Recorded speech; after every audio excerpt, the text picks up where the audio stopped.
Hi. Hello, everyone, and welcome to the reshoot of B&E's Rampfest 2020 Spring Ephemeral Hike. If you joined us earlier for our live stream, you may have noted we had some technical difficulties at the end there. So here we are back in the woods, just recording this so that we can share it with you. So this is our spring ephemeral hike. We're out in the woods to see what's up, do some exploring out here. I really like the ephemeral hikes and getting out in the woods because you don't need a lot of special equipment. You don't need it's really accessible to anybody with a good set of play clothes, a simple field guide, and enough curiosity to get down in the dirt. And this is our spring ephemeral hike. So ephemerals are a really cool plant, series of plants. They have a very short lifespan. They exist in the time between when the snow melts and when the trees leaf out.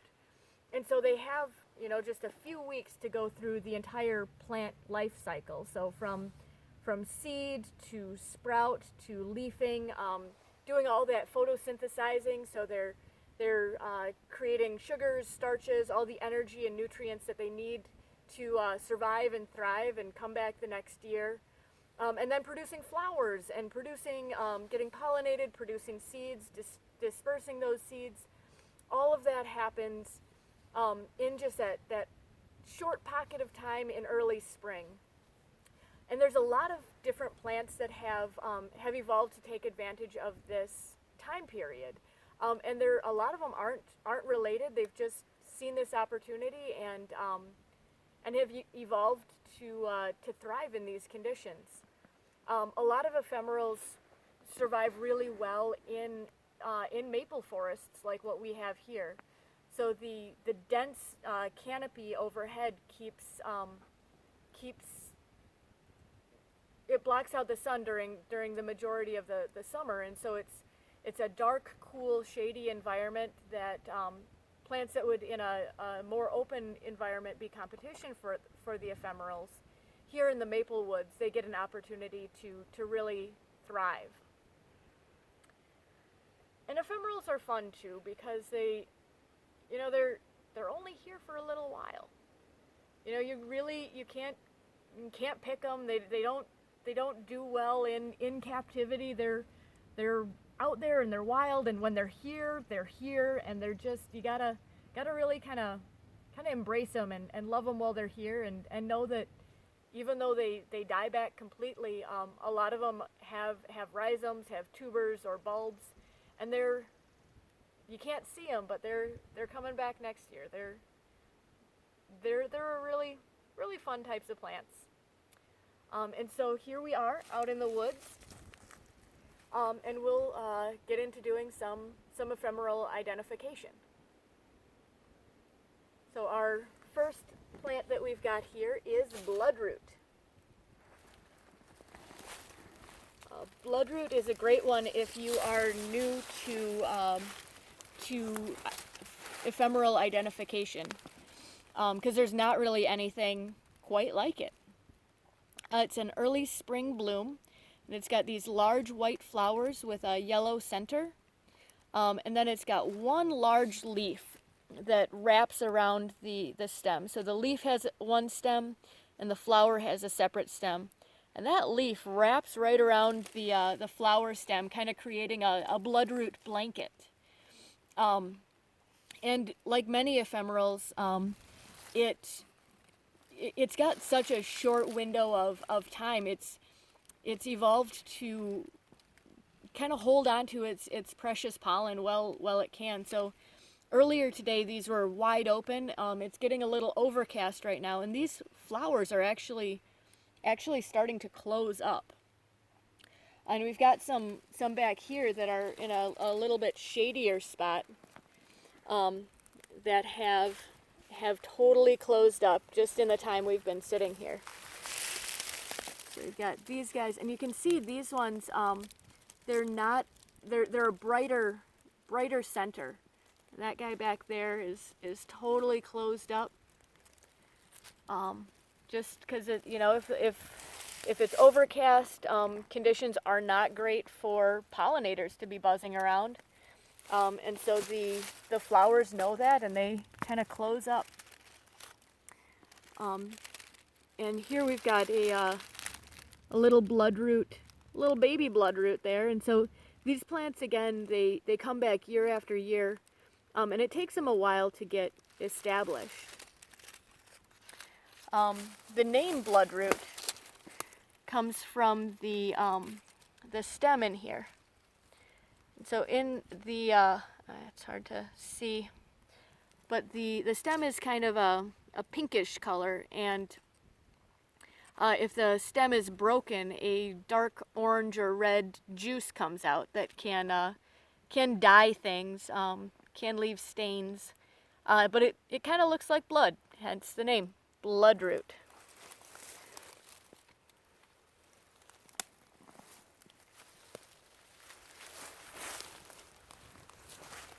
Crawl out from the sticks here and carry on into the woods. We'll see what else we can find out here.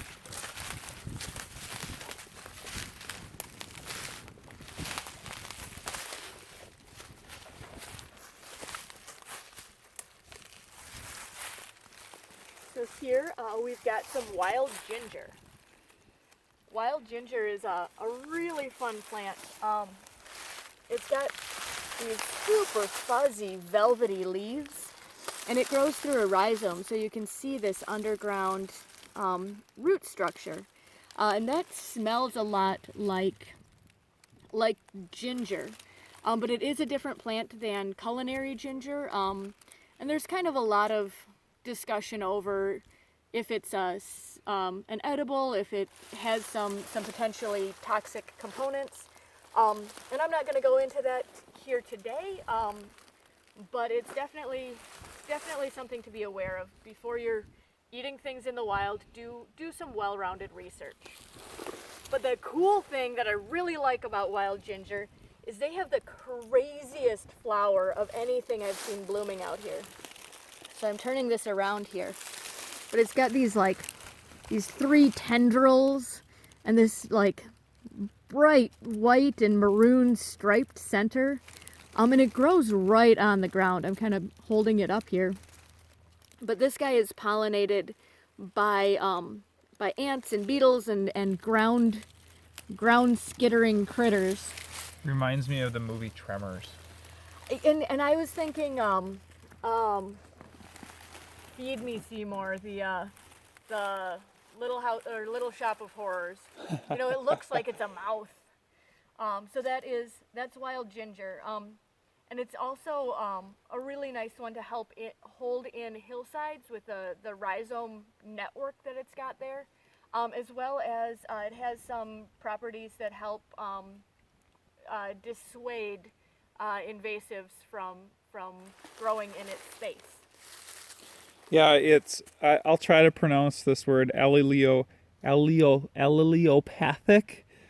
I was just going to say that word entirely.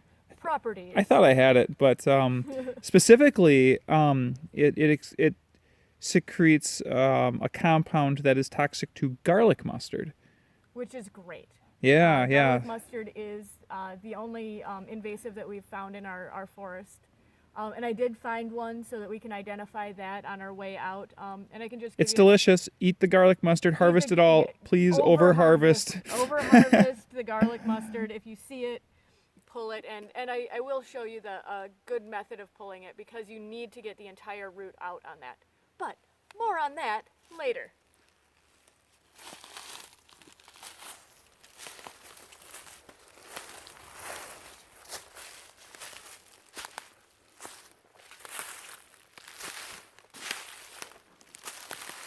Over here we have May apples. Now this is another plant that has a food name, but this one is definitely a danger plant. And this is a neat patch because you're able to see it through a lot of parts of its life cycle. So here we've got one that's just starting to push through the ground. And so it's got like this wrapper almost. So it comes up kind of like a spike. That's this guy right here. And then you've got one that's opening up a little bit more and a little bit further still. And then, I had one just a second ago. This one over here, you can see this one is just a, this one here has this node here. So this is actually going to be the apple of the May apple. The apple, when it's super duper perfectly ripe, falls off into your hand, can be eaten, can be made into jellies, as long as you get all the seeds out, because they are toxic. The entire rest of the plant is extremely toxic. So this is a good one to, especially if you're foraging with kids, if you're out in the woods playing with kids, it's an easy one to identify, and it's good to get those, like, this is really important to know, don't eat this plant. They kind of look like, when they come unfurled, they kind of look like umbrellas. So you'll see big patches that look like a bunch of umbrellas. They're cool to look at, they're neat plants, they're just, not for eating.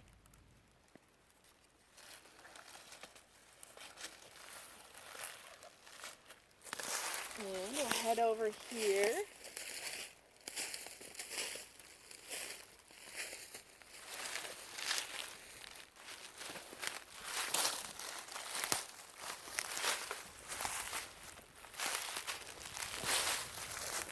Got a lot of, Eric's doing some good camera work here.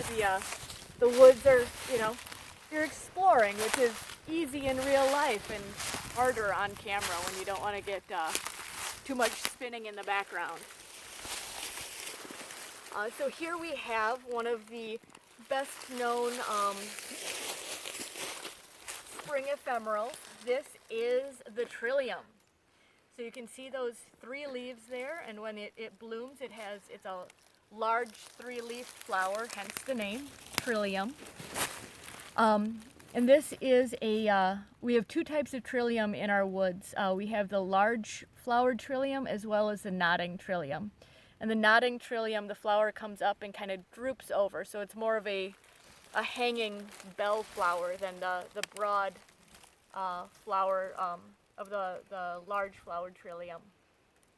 And when trilliums are in bloom out here, it looks like it snowed. It's just a rich carpet of trilliums. It is breathtaking. It is a beautiful, beautiful flower. But again, one that is best appreciated in the wild. Get out, get in its space, in its habitat, and enjoy it for what it is. It's not something to take home.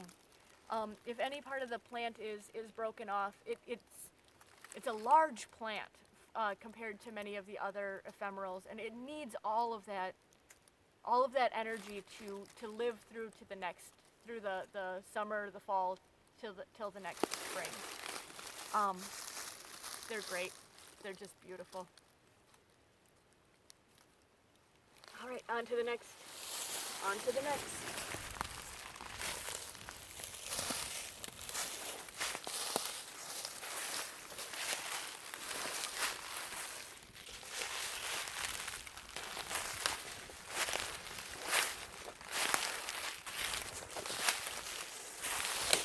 I'm doing my best to not point into the sun, so I apologize, everyone. But sometimes it just looks so pretty. So this right here is hepatica. Hepatica is the very first flower every spring, and that's because they go through their leafing cycle in the summer and fall. So this is a leaf from last year, and so the leafing cycle of the plant cycle is where the plant photosynthesizes. It creates the starches, the sugars, all the energy that it needs to go through the next cycle, the flowering and pollination, seed creation. Hepaticas are unique in that they do they gather all that energy in the fall, so that first thing in the spring they are ready to bloom. So these guys typically bloom toward the very end of maple syrup season. And the blooms, you can see here, this guy is, you know, this is the end of the hepatica season. This guy's past its prime, and I'm seeing fewer and fewer hepaticas out here. So after the flowers pass their peak, that's when these new little leaves come out. So you can see these brand new leaves starting to grow in. And hepaticas, part of their strategy is they are furry. They have these little hairs all up and down the stems, the leaves, and that protects them from the cold, because these flowers are blooming, you know, well, it's still having the freeze-thaw cycles of the spring, still a very cold time of the year. We had 17-degree nights while these guys were blooming, and they're still, you know, they're prepared for that. They're ready for that. All right, hepatica. And we'll head down this way.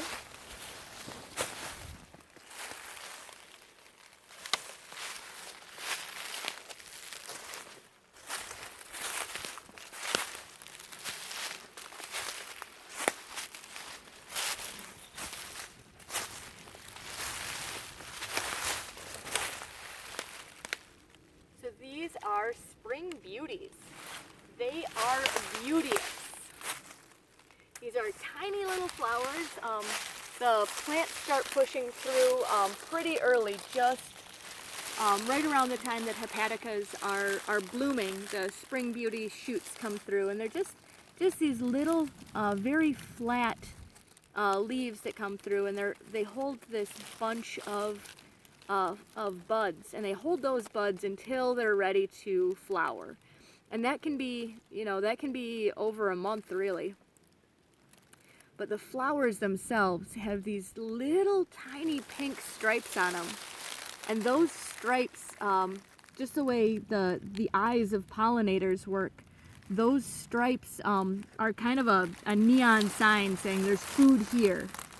And they have, you can see they've got a few of them in full bloom, some budding, and some just still tiny little buds. So they, through having several flowers, they're able to extend the time that they're available for pollination.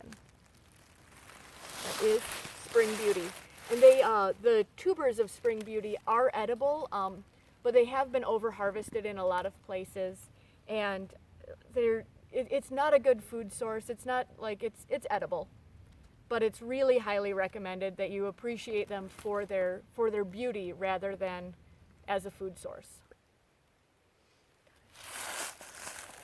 So our battery's running low here, so we are going to get to, let's say, one more, and then we'll wrap it up.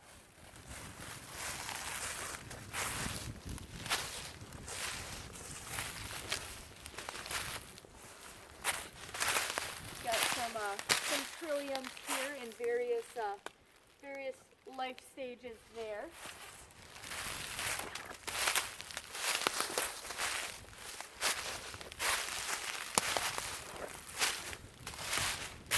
Then back here we have Dutchman's breeches. So Dutchman's breeches are a classic spring ephemeral. They have these very feathery, this really beautiful foliage, and a very distinct flower, which is it's named Dutchman's breeches because you can imagine that being a little pair of pantaloons. With the two legs and then hanging upside down. So the two legs and the little yellow waistband. Dutchman's breeches are very closely related to squirrel corn, which is, before it's flowering, nearly identical to the Dutchman's breeches. The Dutchman's breeches are distinct in that they have these longer pant legs that stick up over the point where the flower attaches. And it also has a kind of a yellowish color to the around the bottom there, where the waistband of the pantaloons would be. And these are exclusively pollinated by springtime bumblebees. you need a long proboscis. There's a kind of a tube in there to get to where the nectar is, and you need this long bumblebee tongue to reach in there. So it's a plant that's co-evolved with an insect for mutual survival. And they are a relative of bleeding hearts, which you'll see at in shade gardens and at garden centers. So that's kind of neat. And there's so much more to explore. I just really want to keep you guys on, but our battery's dying, and we've had plenty of technical difficulties already today. So we are going to wrap it up. And I am doing Woods Walk Wednesdays. So on our YouTube channel, every week or so, this week with Rampfest, we kind of took it easy to get all of this content ready for you. But I'll be taking folks for little journeys out in the woods to watch how things are growing and evolving, and I just get really excited about it. So I'm happy to share. So thanks for tuning in, and check out the rest of our Rampfest content. We've got that up on our website, beandeasetrees.com, and we'll have more for you as we go along. Thanks for tuning in. Bye! Have a good one!